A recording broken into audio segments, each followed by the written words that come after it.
ದೇಶದ ಅನೇಕ ಭಾಗಗಳಲ್ಲಿ ಬಿಸಿ ಗಾಳಿ ವಾತಾವರಣ ಮುಂದುವರಿಯುವ ಮುನ್ಸೂಚನೆಯನ್ನು ಭಾರತೀಯ ಹವಾಮಾನ ಇಲಾಖೆ ನೀಡಿದೆ. ದೇಶದ ವಾಯುವ್ಯ ಕೇಂದ್ರೀಯ ಪರ್ಯಾಯ ದ್ವೀಪ ಪ್ರದೇಶಗಳಲ್ಲಿ ಗರಿಷ್ಠ ತಾಪಮಾನ 40 ರಿಂದ 44 ಡಿಗ್ರಿ ಸೆಲ್ಸಿಯಸ್ ವರೆಗೆ ಇರಲಿದ್ದು, ಅನೇಕ ಭಾಗಗಳಲ್ಲಿ ತಾಪಮಾನ ಸಾಮಾನ್ಯಕ್ಕಿಂತ 5 ಡಿಗ್ರಿ ಸೆಲ್ಸಿಯಸ್ ಹೆಚ್ಚಿರುವ ಸಂಭವವಿದೆ. ಸುಡು ಬಿಸಿಲಿನ ತಾಪಮಾನದಿಂದ ಆರೋಗ್ಯದ ಮೇಲೆ ನಿರ್ಜಲೀಕರಣ ಸೇರಿದಂತೆ ಇತರ ಪರಿಣಾಮಗಳು ಬೀರುವುದರಿಂದ ಜನರು ಎಚ್ಚರ ವಹಿಸಬೇಕು. ಸೆಕೆ ಸಂಬಂಧಿಸಿದ ಜ್ವರ ತಡೆಗಟ್ಟಲು ಮುನ್ನೆಚ್ಚರಿಕಾ ಕ್ರಮಗಳನ್ನು ತೆಗೆದುಕೊಳ್ಳಬೇಕು.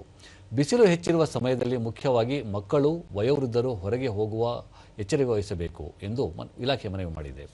ವಾಯವ್ಯ ಭಾಗದಲ್ಲಿ ಇದೇ 27ರವರೆಗೆ ತಾಪಮಾನದಲ್ಲಿ ಬದಲಾವಣೆ ಇರುವುದಿಲ್ಲ.